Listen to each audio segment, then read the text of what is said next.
ไม่เคยได้ถามอาจจะยังไม่รู้แต่ถ้าถามครูและคุณจะรู้จะเข้าใจอาจไม่เคยได้ถามหรืออาจจะยังไม่เห็นสิ่งที่ครูเป็นก็อยากให้คุณได้เข้าใจ Good evening, everyone. Welcome to Kru Thai Dialogue, or in Thai, รายการถ้าถามครูนะ This is our 22nd episode, and once again, the episode for every last week of the month is our English episode, in which we have dialogues with international scholars and teachers. And for today, my name is Jutarat Vibunpon, or Krudi. I will be the host for the dialogue this evening. The topic for this dialogue is about one crucial task that all teachers and educators have: how to discuss controversial issues in classrooms and also at home. While one of the goals for education for the 21st century is to promote critical thinking and open discussions, we do not wish to create any conflicts among our students or between family members at home. So for tonight, we're going to have a dialogue with our guest speaker on our role as a teacher or as an educator when there are discussions on controversial issues and how to handle or avoid the conflicts that may arise when we discuss on these kinds of issues at home and also in classrooms. Joining me today are 8 Thai teachers from different educational settings. May I invite everyone to now join me to introduce yourself? Okay, so can I invite all the Thai teachers to introduce yourself briefly, your name and where you're teaching now? Okay, let's start from me. Yes. สวัสดีค่ะ My name is แพรวบุภาชื่นนะคะ and now I'm teaching at Bungalow School. สวัสดีค่ะ Okay, hi everyone. My name is Napaswan Sisamang. I'm currently teaching at Sathit Prasan Mid Secondary School. Nice to meet you. Hello everyone. สวัสดีค่ะ My name is Juthasini and currently I am teaching at Sathit Prasan School. Nice to meet you all. ค่ะสวัสดีค่ะ My name is รินทิพย์จงสมบูรณ์ I'm teaching at สาธิตประสานมิตร Demonstration Secondary School ค่ะสวัสดีค่ะ My name is ธนพรจำปีเพชรค่ะ I'm teaching at สตรีนครสวรรค์ School สวัสดีครับ My name is บัณฑิตพันธ์สิริ or ครูนัทนะครับ and I am the managing director of my own company Engage to Learn, and I am also a part-time lecturer at วลัยอลงกรณ์ราชภัฏ University. สวัสดีค่ะ I'm Kalaya Prasit Doran. I'm a vice director at Kalaya Prasit School, which is a private school in Buriram ค่ะ And last one, Krupa. Yes, สวัสดีค่ะ The last one is also the oldest one. My name is ครูพ่อณัชกรงามจามริกุล I was once worked for one of the most famous girls' school in Thailand, but now I resigned. I have been resigned and I'm working for my own business. It's a tutoring school. Okay, so thank you everyone for joining me today, and for our special guest tonight, we have Professor Toh Swee-Hin. Ajahn Swee-Hin is Professor Emeritus from University of Alberta, Canada. He's also currently serving as the President of the World Council for Curriculum and Instruction. Ajahn Swee-Hin is a UNESCO laureate for peace education in 2000. สวัสดีค่ะอาจารย์โต How are you? Thank you. Good morning to everyone. I'm in the morning here. I should say evening to you. We are on the other side of the world, so to speak. But I'm glad that we can communicate virtually across the thousands of miles, even with COVID-19. So I much welcome this opportunity. My thanks to Professor Jutarat for this opportunity. Thank you. Thank you for waking up early to join us tonight here. Yes. So for our topic today, as I said, we're going to talk about how to discuss controversial issues in classrooms and also at home. We're not going to be very specific to any topics that are debatable now in Thailand or elsewhere around the world. but we are going to focus on our roles as a teacher, how we can handle controversial issues in different contexts that we are involved. So the program today, we will structure the dialogue a little differently from other episodes. So we'll start with the introduction of the guidelines from Ajahn Swee-Hin, and then we will open the floor for questions from all of the teachers who are joining me in the program tonight. So let's now start with the introduction by Ajahn Swee-Hin. Thank you very much, Ajahn Chitrat. Well, first of all, when we talk about controversial issues from the perspective of being teachers, it's very important, not just being a teacher, but just being a person, being a citizen, because controversial issues are there, exist in the curriculum, in family life, in society, and the world. So it's something that I think all educators need to be, to engage with. I think we are saying that in promoting, discussing controversial issues, we're saying that it's very important for everyone to be able to explore their own views and perspectives. And this could be perspectives about personal relationships, interpersonal relationships, and of course the wider society, whether it's economic, political, social, and of course cultural. And discussion helps us to understand differing views, different perspectives. And we are certainly hoping that a good discussion can enhance our capacity to, if you like, challenge our assumptions, because we all have assumptions about our views. And maybe through the discussion, we, in listening to others, we can be open to new ideas and perspectives as well, and therefore be willing to transform or to change. And of course, we're saying that in order to be active local and global citizens, we need critical thinking, as Ajahn Chitrat has mentioned, and discussing controversial issues is a part of developing critical thinking. So let me, in the short time I have as a kind of introduction, just refer to some guidelines or strategies, or you could use the word tips, for discussing controversial issues. Of course, the world is diverse, and there are certainly cultural and social differences across societies. But I think these guidelines are fairly common around the world. And I would, of course, in the discussion, like to hear from you in terms of the Thai social cultural context as well. So one guideline, of course, is we need to really build trust and create a positive classroom climate if the discussion is going to be constructive. And of course, you all teach in classes, you know your students well, but if there are differences, I think we need a process where we can engage with others in terms of similarities. If we are able to feel that we are not entirely different from others, then I think we're in better position to discuss with others. Of course, we need to be able to enhance our students' capacity to communicate and participate. And in the first part of my session, I will focus more on the school context. But when we come to the home context, there will be many similar or parallel strategies as well. How do we enable voices in a safe environment? I think that's very important because we know that apart from being shy, some students are shy from expressing their points of view, but there can also be students who come from different sectors of society, from social cultural groups. And if they have been in a marginalized situation, they may be more unwilling to speak out openly. So how do we encourage everyone to participate? This means that everyone needs to be respected when they, to be heard when they say something.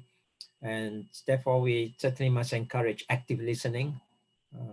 When someone's talking, we listen actively rather than daydreaming or talking to someone else. And certainly respectful speaking means no interruption. As we saw in the first presidential debate in the US, candidates were interrupting each other. And of course, we expect respectful discussion to avoid swearing at each other, And nowadays we say we cannot be racist or sexist and homophobic. Our body language, our non-verbal responses should also be respectful. And of course, in a live or Zoom situation or in a face-to-face situation, body language also has an impact on the quality of the discussion. How do we invite others to speak so we're not the one always speaking? I think that's the sometimes when people are quiet, we need to bring them into the conversation. Another guideline would be that when we say something or claim something which we believe to be true or correct or valid, we need to reveal our evidence to support our ideas and our arguments. It cannot be just like just an opinion. The opinion should be based on the capacity to present evidence to support the ideas. Of course, we can then in the discussion talk about that evidence. We need to then as a teacher encourage various pedagogical strategies that do encourage different perspectives to be presented. We encourage our students to take alternative positions, even positions that they don't agree with. So role playing, simulations, even doing field work, I think enable our students to begin to think, I need to step into the shoes of others' perspectives, even if we don't agree with them. And this can help us examine our own positions more deeply. Certainly, if the issue is controversial, it helps that students come or learners come to the classroom with some preparation. They have done homework, they've done research, so that when they do present their positions and perspectives, they're able to argue about it in a substantive way. And of course, inviting guest speakers with different viewpoints on an issue can be very helpful too for a teacher, because it means out in society, there are different perspectives, and having real life persons, spokespersons, I think can be helpful. Just briefly, if we look at the whole issue of what is a controversial issue, does it involve, for example, values? The idea of what is best or what is better, what should be, that's the question of values. Controversial issue, of course, involves information. That is, what is truth? What are the facts, quote unquote? And then behind the facts, what are the sources? And also, there are interpretations. So we need to be aware of what the interpretations of quote unquote facts are. That means context is very important. And then, of course, the whole idea of concepts. What are the meaning of concepts that that the controversial issue revolves around? It could be, for example, peace, or democracy, or social justice, or equality, or human rights. So all these are concepts that need to be clarified in the learning process. Then we think of the idea as what is the argument. Then we do need arguments to justify a position. And this brings in information. Is it adequate? Is it accurate? What are the sources? Are they primary sources or secondary sources or third person sources? And then when it comes to values, one useful way is to say, would you like something that we're discussing about happen to you? What would happen if everyone did that? And then when we talk about concepts, we need to be clear and consistent about those concepts. And behind concepts, we do have to bring up the whole theme of interests. Behind positions, there are interests. So we have to ask whose interests are being served in presenting a particular argument or perspective. And then when we come to assumptions, we have to ask, are those assumptions valid? Are they reasonable? Perhaps assumptions can be based on prejudices or stereotypes or discriminations or racism or sexism or even violence. And this is where, from a peace education perspective, or for me, from the transformative education perspective, we're not saying that all positions or perspectives are equally valid. That would be a very relativistic position, to say there are no standards in the world, anyone can do what they like. We're not saying that when we encourage an environment in which different perspectives are presented, then assumptions cannot be questioned. I think good education does require us to be critical of assumptions. especially if those assumptions lead to actions that create unpeacefulness or conflict, not necessarily conflict, because conflict can also be constructive, but it harms others, it injures, it makes people feel inferior. So we're not talking about a relativistic paradigm when we encourage discussion. But first of all, we do need the different perspectives and paradigms to be heard, but in a respectful way. So to conclude my short introduction, apart from those concrete strategies or tips or guidelines, the role of the teacher, and I think your question later on, one of their questions do refer to that, but if I can just here say a few things. In promoting discussion of controversial issues, a teacher is certainly a facilitator to begin with. You're facilitating the discussion. As opposed to from the upfront, you say this is it. This is the knowledge. This is the best position. You already determined in advance to learners your position, and in a way that can preempt students being willing to discuss their position. That means when you're actively facilitating, you're not telling a student you're wrong. You shouldn't say that. Rather, if someone has said something, you can help them by rewording their question, make it clearer if you feel it's not so clear. If there is information then, or misinformation, as an educator, teacher, you do have the responsibility to share ideas which can question that kind of misinformation. And helping the learners by saying there are some resources you need to look at in order to think about your position, to read and to do the homework or the research. Of course, we're saying that when we engage in controversial issues and discuss them, even teachers are human beings, you can be affected personally, you can feel emotion. But in discussion, when there are emotional moments or when there's anger, you need a process where you can cool down the anger and you can restore the calm to the discussion. But if you just let the anger, and then eventually things get really chaotic, and there will be a lot of negative consequences of that kind of anger and emotions. So sometimes you need to step back or cool down if the discussion becomes too heated, you can tell students to go write something, so rather than speaking, write your point of view and write it, and that would help to calm down the situation.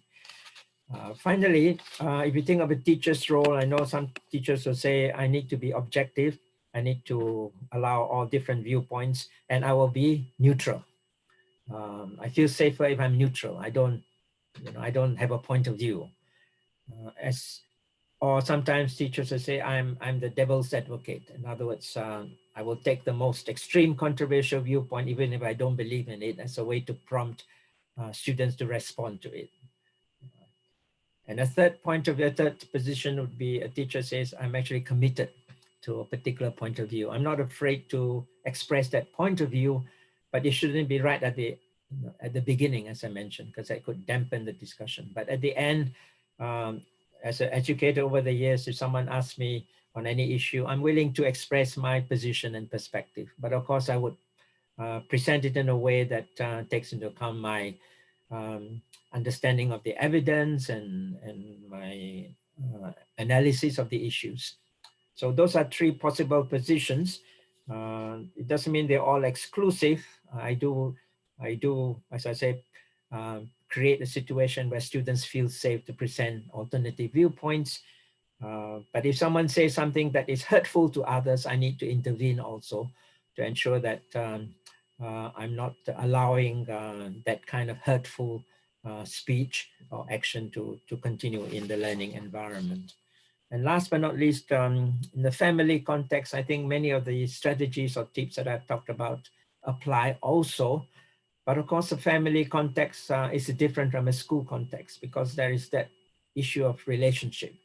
in a family situation, there are elders, there are the young, there are children, there are parents, there are grandparents, and there is a social cultural context that differ across societies. In some where the elders, it's more hierarchical, and culturally the young are not supposed to express their points of view in a very direct way. Then when we talk about discussing controversial issues in a family or home context, there are more challenges.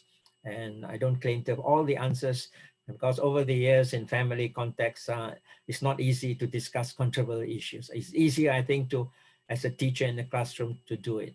But I'm not saying we shouldn't encourage it within the family context, but you will need support and cooperation from especially the elders. So on that note, I would end, and I look forward to the dialogue and discussion. Thank you. Thank you very much, Ajahn Swee-Hin. This really encouraged me to talk more in classroom. Since now listening to you, it's our role to be able to facilitate such kind of discussions in the classrooms, right? Yeah, and if we cannot even create a safe environment for discussions in the classroom, then it will be very difficult for our students or for us to be able to actually have this kind of discussion elsewhere as well. So after listening to the introduction, I think we all, with our different experiences, I think I would like to now open the floor for the questions from the teachers who join me tonight. Okay, let's start with me first. Actually, I think my answer has already been answered, but the situation I face is that I have a student who always link everything to the controversial topic, and I usually avoid it because I think of the others who might think differently. So I think should I keep doing that, or raise the discussion about the topic, or you have any further suggestion on that? Thank you. Yes, well, teaching controversial issues or discussing controversial issues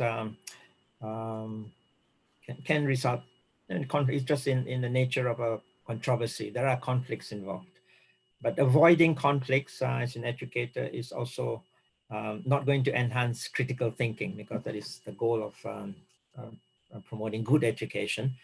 And I think we need to move to learning and teaching that moves towards a more democratic environment, and also promoting active citizenship.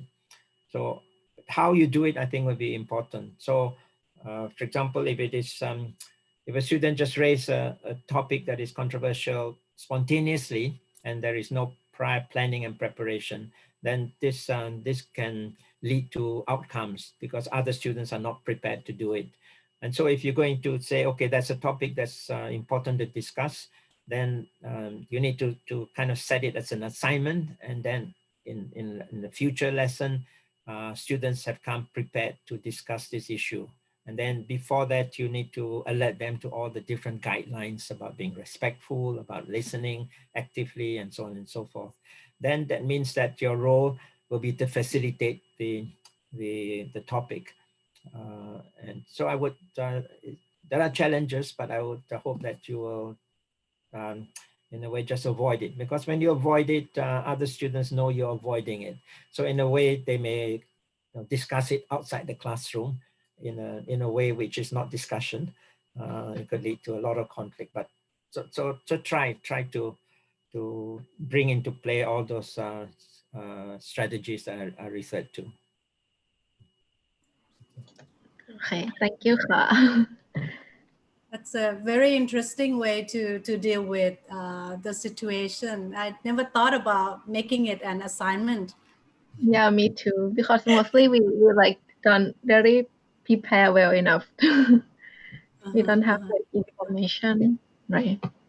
Right. Yeah. So I think Ajahn Swee-Hin has raised an important point. Sometimes the students who have that kind of interest already, they might be better prepared than the others, right? So just allowing the discussion to start without everyone being prepared, then maybe only one side of the story is heard. Also, I think your context will have an influence on the way you conduct the discussion. There may well be some topics that are off limits because there are laws in a country, society, and so on, which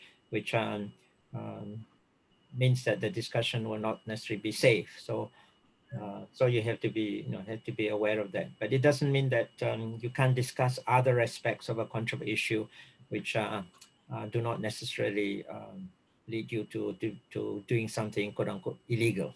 Okay. Okay, thank you. Do you have a next question, please?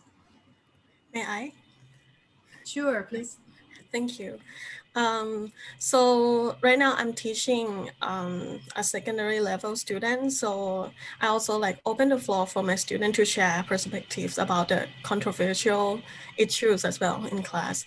And the situation that I face is that some students, they really enjoy like sharing news and also many pieces of information, but some of the news or information was quite doubtful for me.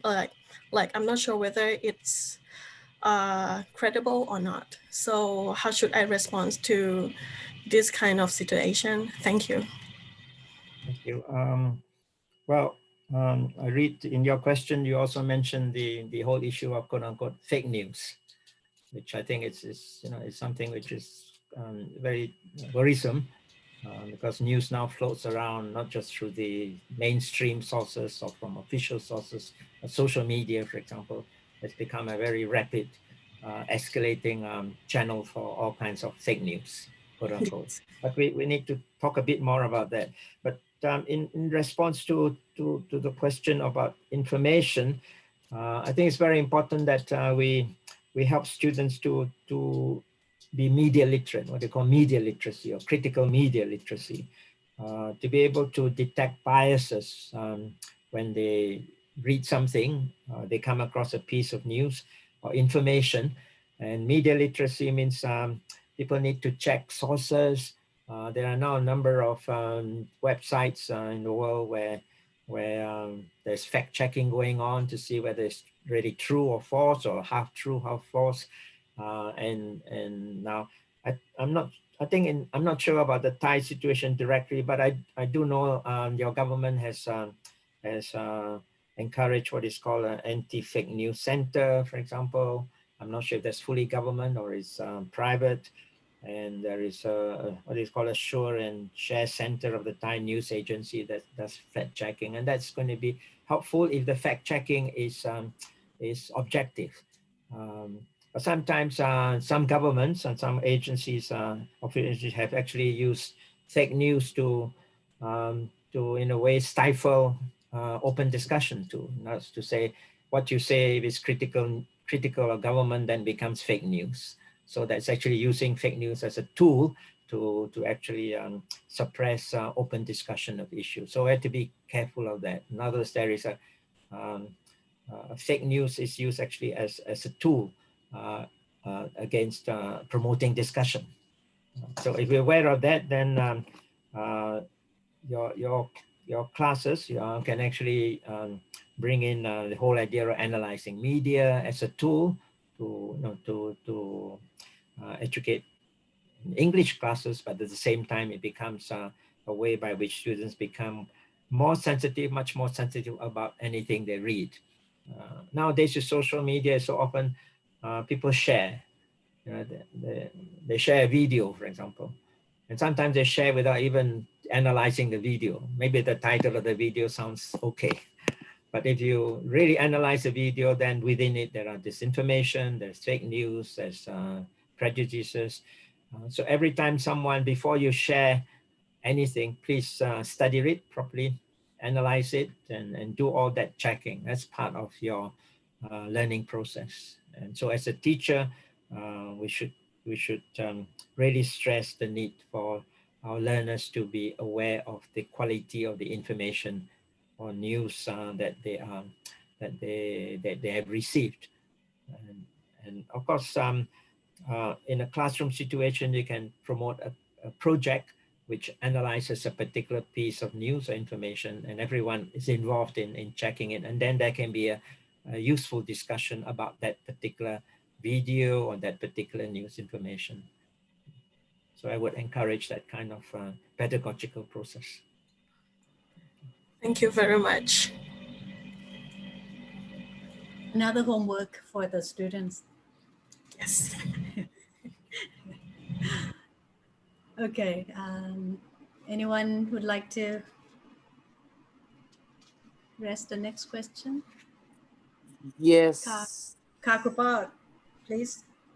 Yes, I would like to share my experiences about my class. There are 3 groups of students in my class. One seems to pro another political party, while another seems to be in for another idea of another political parties. And if any chances provide, one group try to talk against or satire another group all the time. This is very seem to be like chaotic situation for me, and I really don't know what to deal with this kind of situation. What there are, few students, or I can say many students who are neutral in political issue. So, how can I deal with that? Do you have any idea or better idea that you can suggest me at the moment? Thank you. Thank you. It's a very, I think, important question or comment, because it already shows that students are not apolitical. Students do, they even though they're not adults, fully adult yet, or they're not even voting yet, still they're aware of what's going on in the world, and that includes politics. And there are parties and there are groups that have different political views, and students do think about those views, and then some say, I prefer that party, quote unquote, or that perspective. But then we're coming back to how then do you promote discussion on those different points of view. So you pedagogically, if you allow each group to talk about their point of view and select one particular topic, and they have a chance to say, this is why we feel this is a good point of view, a good political point of view, etc. And then the other side would need to listen respectfully, and of course those who are undecided will also listen, and then you give the chance to the other quote unquote party to express their point of view. Then you facilitate the discussion in a way so that people can ask, but if you say this party is trying to do something, some say what will be the consequences if they proceed along that path? For example, it becomes policy. What will be the consequences on the lives of people? How will it affect different groups in society? So, for example, if you think of in the Canadian situation, we would discuss the government. If the government says my policy will benefit everyone, every citizen, but then maybe the evidence is showing that the gaps between the rich and the poor are increasing, for example, that policies can benefit more the elites, and that the ordinary taxpayers do pay taxes, but they actually, the economic situation have declined over the years or whatever reason. So that's just one example. Or and so promoting that discussion then allows those who feel very strongly about their point of view, they may be led to modify. They say, oh, I didn't think about the consequence of those policies. It doesn't mean they necessarily change party all at once, but it means that their understanding of a party's position becomes more complex and more objective, if you like. Now, you ask, there's a sub question, you says they cannot do group work together. They're basically saying, I cannot sit with you, I cannot discuss with you. Well, I think in the learning situation, we need to overcome that by for example, if you have a group activity, you randomly select people into small groups. And maybe by randomness, it allows the people of different positions to be in the same small group, and you set them as an assignment, a task in that small group. So if you say we're role playing, for example, on different perspectives on an issue in that small group, you already can have people who may not believe in that positioning, but in a role play, people are supposed to take on roles. So that's a learning responsibility. And then that small group then allows people to interact at the smaller interpersonal level around an issue, which is not necessarily their preferred point of view, and also not be a political question. It can be a social issue, cultural issue, environmental issue. And people can begin to see that, yes, we may have different political perspectives, but maybe on environment, we all are concerned about climate change. And therefore, we need to work together, even if we have different political views, to resolve an issue which affects everyone equally. Climate change doesn't say this party will be spared climate change. That party will suffer climate change. So pedagogically, I think we find ways to bring people together and to find that they actually have some commonalities or similar perspectives as human beings and as citizens in a society. I hope that answers your question a bit. Okay. Thank you. That's a good idea. So the key point here is how can we help them to see that even though they have different views, we also share something in common, right? Yeah, I think so. But also, so someone who share a political view to be more, let's say, I believe in X, full stop. No, I support that party, full stop. They need to be able to answer, why do you support that party? What are the policies of that party? What are the consequences of those policies on citizens and society? So that's, you need to draw people out to say that their belief is not simply, I believe because my best friend believes it, or I'm told to believe it. I've actually thought more critically about why I believe in something. I see. Yeah. That's a very good point too. Yeah, think further how we can do that. But like I can relate to what Kru Paul was saying. Students can just refuse to work with someone that they know have different views sometimes. So this quite challenging. But in a way, I try to say that you just focus on the present. At the present time, you have to focus on the lesson instead of try to talk against each other. Please stop it and talk it later on. Okay, I will provide you with the floor to speak or something like that. That's why this is a time for me. It's not the time for you. So I have to keep on my lesson until I finish. And that's it. This is quite funny. Okay. Yeah. Thank you, Ka. Okay, can we now have another question? My question, please. Yes, please. My question is about the school's rules. For this problem, I think it doesn't sound like a problem or any controversial issue for the adults or the former generation. But I think it's a problem for students nowadays. Generation. How should I say that? Sorry for interrupting. Go ahead, Nan. Okay, so my question is about the in most schools in Thailand right now, the color of the bow or the ribbons that the students wear, they're limited to only like black, white, and dark blue. And also the boys' hairstyles are also limited. And as teachers, we are supposed to take care of the students, what they are wearing to school. And then we have questions like, why can't I wear pink bow? And as for myself, I do agree with them that they should be able to wear any colors to school because it doesn't affect their study. And now I think the students will feel like a little suppressed if I say, it's the school rule, so just do it. So how should I respond to that? Well, school rules are actually for a long time been controversial. not just this generation. But perhaps the difference would be that in the current generation, the young or the youth are more willing to express themselves more individually, so to speak.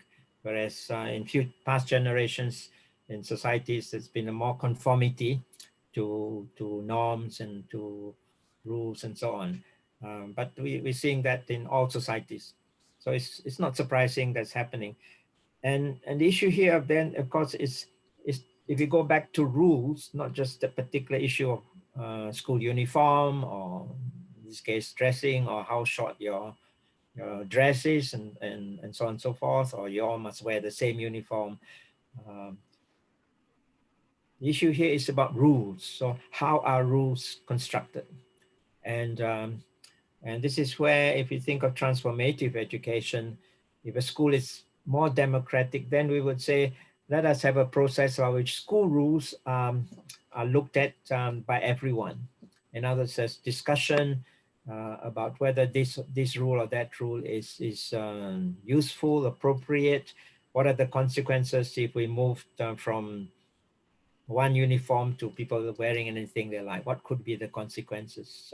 It could be, as I say, it means those who are very rich can wear all kinds of very designer clothing and so on, and others who are less able will not necessarily do that. And then so you begin to see class differences expressed in a very explicit way. It can lead to people feeling superior or inferior and so on and so forth. So that could be one negative consequence of not having a uniform, because it means whether you're rich or poor, you're wearing the same thing. Now the issue of color hair or color bow, that's another question, because maybe that's more personal preferences. And perhaps if the school rules are arrived at in a democratic, participatory way, even the teachers or the administrators say, well, what difference does it make if you wear a pink bow or yellow bow or blue bow? I mean, it's not going to make you fail a course or make you more intelligent. So then through that process, it's possible to have some changes in school rules, which are more responsive to individual needs and expressions. But at the same time, if someone says, I'm going to wear something as I like, and that can lead to distracting, or it can lead to issues of safety and so on, then the rule then is agreed by everyone in a way that that meets the needs of. There are compromises, I think, when it comes to school rules. It's the way society works. Just as, for example, traffic rules, it's for safety, right? So if there's stop lights, you stop. Otherwise, you get terrible accidents. Or if you drive, you shouldn't drink, because if you're intoxicated, then it can lead to you having accidents and injuring others or injuring yourself. So rules in societies are there for the purpose of maintaining some civil order, respect, and so on. It doesn't mean any rule is bad, but at the same time, if a rule is based on dictatorship, so to speak, that the rule is imposed by those in power, and there is no opportunity for in this case a school, students to express their points of view about the rule, then we're not able to move the school towards a culture of democracy. Now, are there examples of that in the world where schools are more democratic? Yes, but not so much in the official public school system, because that is more centralized and governments have policies and so on. So there are alternative, more private schools that do allow students to engage in looking at their rules. And just the way a school is organized already, learners have more freedom to express themselves. So like Montessori schools, philosophically, and others are more into their students are more able to express themselves and learn according to their own needs and pace. But in the public school system, or even some private school systems, is very much organized in terms of curriculum, in terms of levels, in a very uniform way. So I hope that the whole issue of controversial issues will allow us to also find ways to rethink how rules are set, and if it involves discussion, that's all the better. That would lead some rules perhaps to be transformed and changed in a way that that allows students to feel their point of view matters. And elders also, and teachers, administrators need to be willing to change some rules if they feel it can help the idea of building a more democratic school.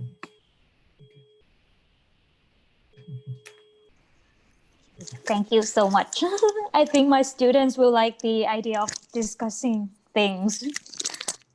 You might have an assignment where students do a mock process.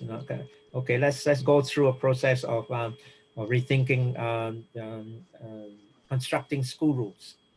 So, and everyone will have to justify why they feel this rule is better than that rule. Whether or not the school changes, that's a matter of more social action within the school, if you like. Yeah, that's true. Thank you so much. Thank you. Okay, can I invite the next question, please? My question, please. Yes, sure.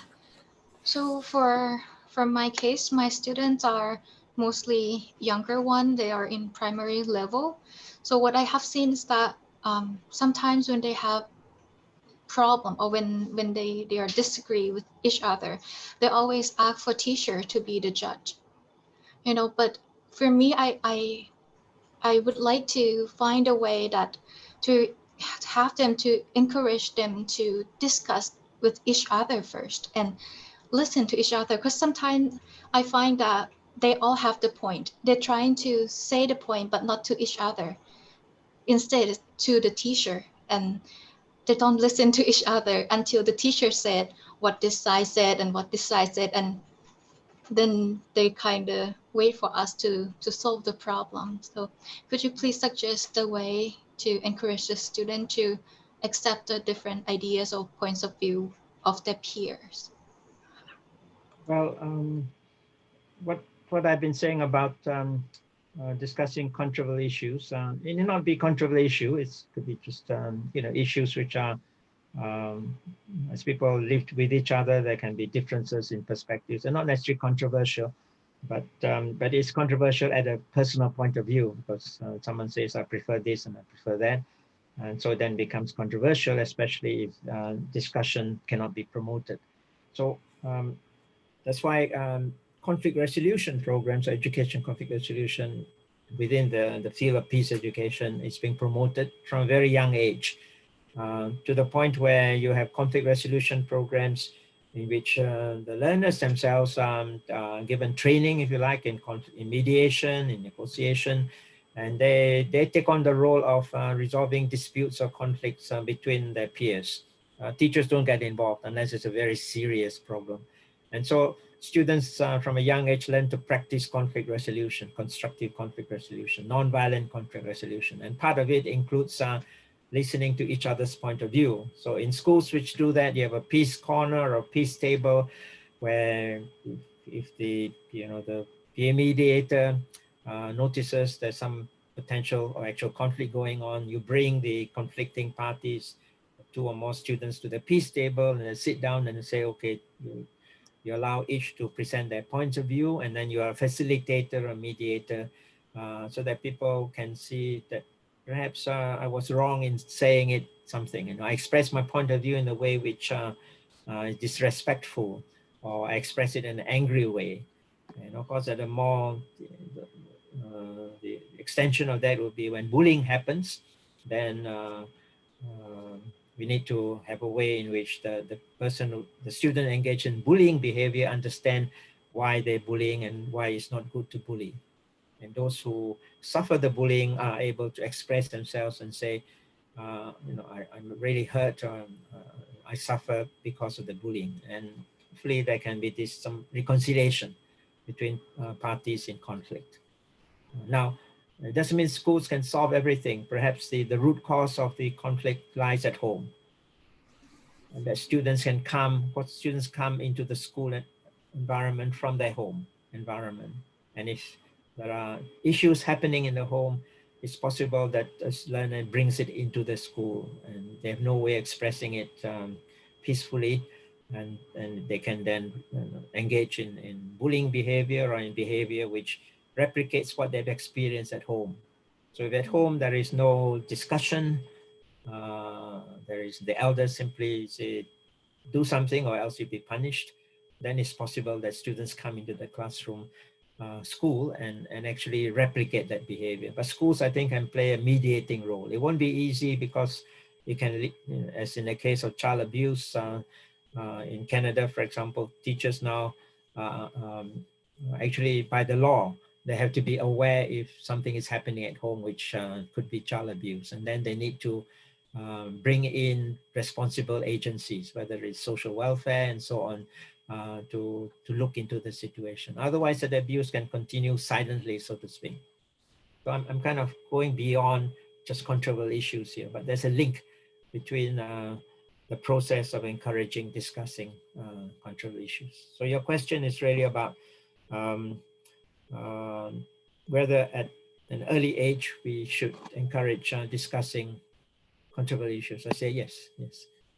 Because if you don't learn it from a young age, then as people become adults, they become even more stuck to their point of view, and they're not able to be more open to others' point of view and to question their own assumptions.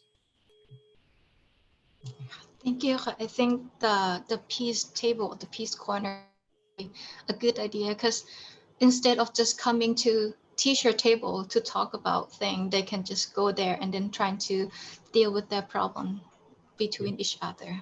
Thank you so much. I would add to that, that's why if you have a peer mediation program, have a look at peer mediation program, because I think you do need facilitators or mediators. So if you have some students you feel are able to take on the role, then they're the ones to bring the conflicting parties to the peace table. You may need, as I say, a third party mediator. And two students are conflicting, they don't necessarily go to the peace table straight away. If they've been through this process of negotiating, then they may do it then on their own then later on, once they learn how to do it. But in the beginning, I think you do need to have a group of peer mediators to facilitate the peace table discussion. Okay, thank you. Thank you. Okay, so I guess we now can go to the next question. All right. The next question is about family. I guess you have talked about it a little bit already, but I want to ask you if, for example, one of the family member has different political view, should we try to open it up and talk about it, or should we just not talking about it at all? Well, in conflict resolution, if we say we don't talk about it at all, then the conflict is never resolved. In a way, the relationship is really not fully, it's at a standstill or even ruptured, and it deepens. So it's very important to be able to have relationships where we can discuss our different points of view, but of course in a respectful way without becoming angry or emotional. But if the issue is very emotional, then yeah, it can lead to that. That's why sometimes the process of discussion between two parties or two family members, already the differences are so deep, then you may need a third party mediator. You may need, perhaps a parent, an elder can be involved, or perhaps another member of the family can play that mediating role in order just to bring two parties together to discuss in a way which is not shouting at each other, which is being open to listening to the other. So if you can do it without third party mediator, I think that's important. But sometimes you may need someone else to help that process of listening to each other. Otherwise, in the end, you don't talk anymore, and therefore, in a way, the relationship suffers. But as I said earlier on, if it involves positions of different social status or cultural status, that's an additional complication. If it is an opinion held by one of the children, and the parents have a very different opinion, then because the parent has authority in the culture, it's not easy. It's not easy that the parents say, I'm the elder and I expect you to just agree with me. And if you don't, you're going to be punished. In many different cultures, that happens. But cultures do change, and I think compared to 50 years ago, even in a country like Thailand or Asian countries, there are changes happening so that parents now, because also if they've been through learning process in schools that are more democratic, then they as parents could learn to be more democratic also with their children. But it's not automatic. So because someone is in a position of authority, they can it kind of moves them to simply using their authority. In others, they're not listening to the argument of the others in an open way, but they simply in the end they say, well, you do as I say because I'm your elder. And of course, in terms of gender relationships, that happens also. Where if you think of patriarchal societies, then men say my opinion matters more than the views of women. And so gender equality education is about getting those who feel they're superior culturally or socially to be able to be more humble and not just exercise something that they have grown up with. So patriarchy is part of culture, but it's also learned. So if parents bring up their children in a patriarchal way, and then they say boys do this and girls do that, then you lead to that gender gap. But I remember when I was growing up, I was one daughter and 3 sons, and all the boys and girls, all of us had to do housework. We had to do washing, we had to clean the house, etc. Even though in the Confucian system, men are considered somehow superior to women. But my mother, although she was brought up in the Confucian way, she didn't believe that there should be inequality between the sons and the daughters. So we all did everything equally. All of us cook, all of us wash, all of us do everything that every child needs to do to help the family. All right. So thank you. I really like the idea of having a third party to help in the discussions. So yeah, thank you. Yeah, I think this issue makes me think about the term respect, right? One of the guidelines you were saying is we need to be able to talk with respect, and in some culture, to show respect is to actually listen to the elders or to the adults. Yes, it's a version of respect which is based more on cultural norms and status norms and social status norms. So it's almost like to be respectful is to be obedient. Right. To be respectful is to say I may have my point of view, but my elders' point of view is always right. And of course that doesn't really encourage the growth of not just individuals, but the growth of a family too. Because in a family, if the younger generation's views are always somehow not regarded as being to be respected, then it could lead a family in a direction which is not good for everyone. So respect needs to be looked at in the context of discussion as authentic respect. It doesn't. You don't use your authority or your positions of power by age or gender to in a way to force respect. And so it's a kind of forced respect in that sense. It's like in a wider society, a government ruled by when the Philippines was ruled by the dictator. Then respect for that dictatorship was simply expecting citizens to keep quiet and be obedient and to be passive until they had the people power revolution in which overthrew the Marcos dictatorship and led to return to democracy in the Philippines. Thank you. I think we have a few more questions from the floor. Yes, ka. I think my questions kind of like be answered from that Proud's question as well. Like one of my students used to like consult me that he like want to convert to a Christian, like as our school is a Buddhism like mostly, so there are like lots of Buddhism activities, and he doesn't feel like comfortable to join even his Buddhism, and he only wants to convert, but he cannot like bear enough to tell his mom that, so he consult like when and how to tell. Any suggestion? Okay. Well, let me answer the question in a more general way first. So certainly, religion, faith, it does result in controversy because in many societies, of course, in societies where you have everyone believing in a religion from young, then in a way they say there's no controversy. But actually there is, because we do live in societies where there are different religions and different faiths, and if the perspective of one religion is my religion is the only true religion, that means everyone else is false, and that has led to all kinds of conflicts and discriminations. And if you're going to build a peaceful world, then we need to promote the dialogue between religions. And this is part of the interfaith dialogue is happening a lot now. And this means people of different faiths, religions have a chance to say, this is what I believe in. This is why I believe in what I believe. This is how I practice my religion.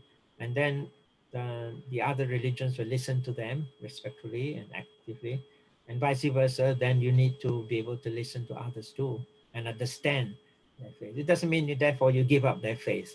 It doesn't mean you're trying to convert others, but you have a chance to say why you believe what you believe in. So it's a more inclusive view of religion and in the world, not an exclusive one. An exclusive view can lead to all kinds of conflicts and discriminations and prejudice.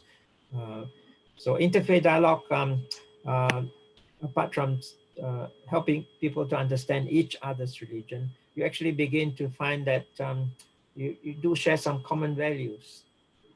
Perhaps you use different language. In the Christian faith, for example, love is a very strong value, love in Christianity. In Buddhism, we perhaps use compassion. So from a learning perspective, we will ask, if you love somebody, would you do this to somebody? Would you hurt them? Likewise, if it's a Buddhist, you say, if you're compassionate, would you hurt someone? Would you commit violence? And then in the end, you say, yeah, we may use different terms, but actually, if we practice love, we practice compassion, we would, show it in a way that's not hurtful, which is not harmful. And so in a way, we may use different terms, but we actually have a common value, common values in many faiths, different faiths about forgiveness, about reconciliation, about justice, social justice. People should not be hungry, whether you're Christian, Muslim, Hindu, Buddhist, Jew, nobody should be hungry. There's a basic right to have enough food to live, basic housing, clean water. You can't say only Christians have clean water, Buddhists should not have clean water, or vice versa. A Muslim should not have clean water. So interfaith dialogue helps us to begin to understand others without saying you're converting me or vice versa, or I disrespect you. But at the same time, we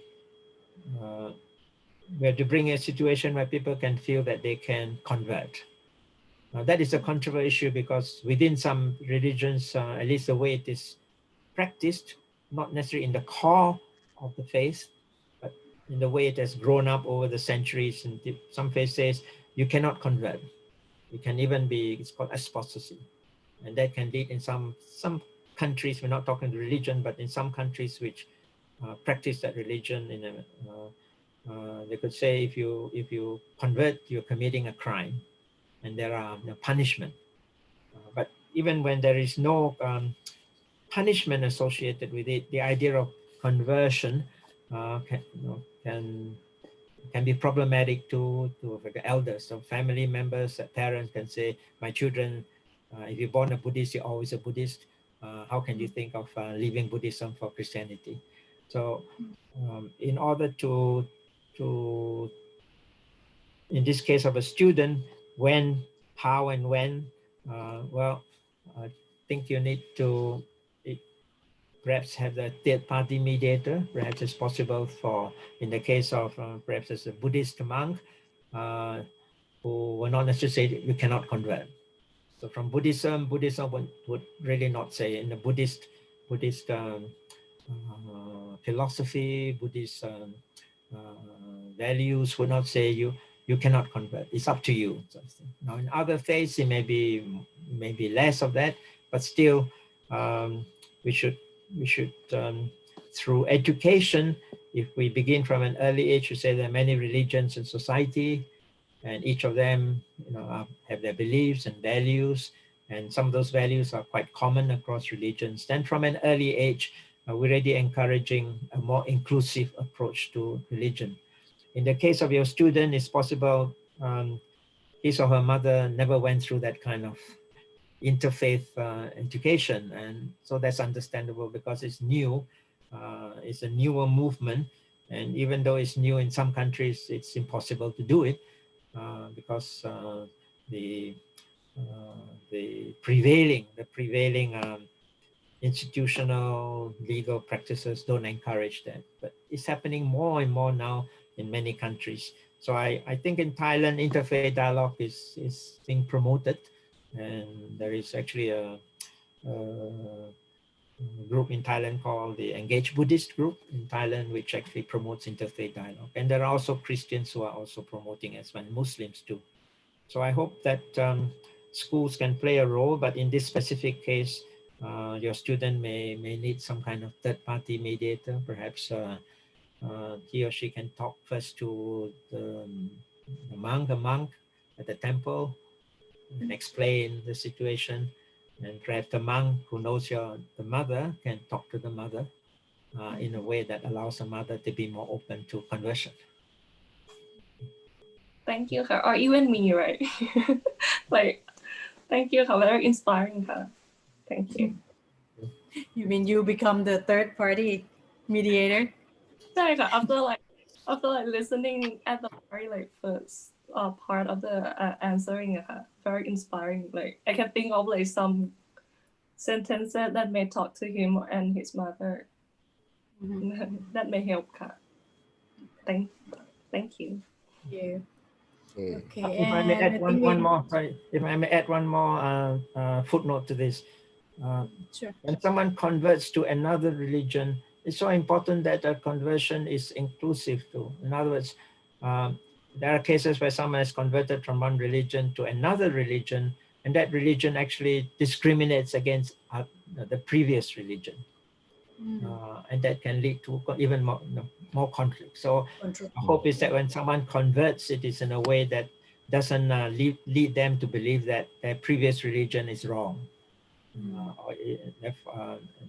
But then that means that your student then will become hostile to the religion of the family, and that will lead to more disruption of relationship.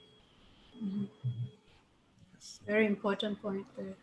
Yeah. And I think we now have the last question. Yeah, from yes, that would be me. First of all, thank you very much for the fruitful introduction from you. But I have a question.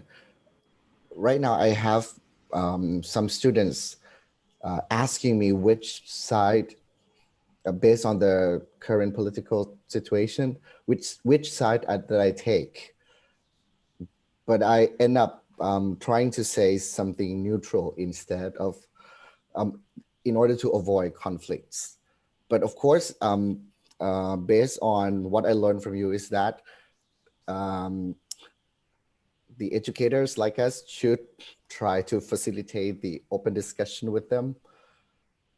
But I still feel uncomfortable doing that. Maybe is it possible that I am the one who doesn't feel safe enough to open the discussion with them? Because maybe I may end up unintentionally say something to make them feel offended in any way. Is it okay for me to feel that, or is there anything that you can say to encourage me or change my mind? Well, first of all, facilitating this discussion of a controversial issue, whether politics, religion, culture, and so on. As part of facilitation, you're encouraging different points of view to be expressed. But your question is really about if someone then says, what is your point of view? After facilitating the discussion, different to say, teacher, what is your point of view? Because we heard all these different perspectives. Surely you have a point of view. As, not just as a teacher, but as a citizen. Don't tell me you have no opinion at all. So you're challenged to either say I'm neutral, which may not be the truth in a way, because or you may be, perhaps you could be. There's a difference between being undecided and being neutral. Undecided could mean that you're not sure of the arguments on either side, but that's not necessarily being neutral. In neutral, in a way, suggests you have no opinion at all. The way you are, like either side is okay. But at a certain point in time, perhaps that may be, I'm not sure, because if there are conflicts, conflicting views, I'm not sure you are neutral. Because let's use this example of the death penalty, right? You are for the death penalty or you're not. You can't say halfway. What does it mean to be neutral? So if your values, philosophy says people should not be, whatever crime they committed, they should not suffer execution. That is your point of view, and you justify in terms of your values, position. Others will say an eye for an eye, and so if someone has committed a terrible crime, they should pay for it with their life. So that's the point. But what does it mean to be neutral then? So many of these controversial issues makes neutrality very difficult. It's the way you're kind of pretending to be neutral. That's why I say after you facilitate all discussions, I have no problem saying this is my point of view and these are the reasons I do so. But I would not do it up front, because if I do it up front, then it's as a teacher I have authority. Then it's almost saying this is the truth. And some students then don't think enough about the issue and say, this is what my teacher says. And so in my assignment, I will write what my teacher says. So we're not encouraging critical thinking. Therefore, I think being committed is part of being a peace educator from my perspective, or promoting critical thinking. But I can understand that there are some issues which, not being neutral, but actually you're not able to say anything openly. It's possible. It's possible that some laws that makes it impossible for you to say anything without becoming illegal, so to speak. Now, it doesn't mean that, and that's the school context. It doesn't mean outside in the wider society, you can't do that. It's up to you. If you do that, then you're taking a political stance, and that's up to you as a citizen to do so. And of course, you can suffer the consequences. If the law says you shouldn't say that, but you say that, then you can be charged with crime. But you say, I do it because I do believe in this cause. It's like Gandhi. Gandhi would say that the British colonialism is an evil. Therefore, there should be independence and there should be freedom from Indians. And of course, the Gandhian movement was punished. The police beat them up and so on. But it's part of non-violence to say. But that's a different issue. That's when you have a point of view and you organize and you take political action. It's a political right to take action and so on. But in the classroom, you're not saying to students go out and take political action. They have to decide for themselves what are the consequences of taking action. But the action should be based on having a very clear understanding of the issues which the discussion should promote. If they say, I believe in that position, they need to be able to argue why it is a good position.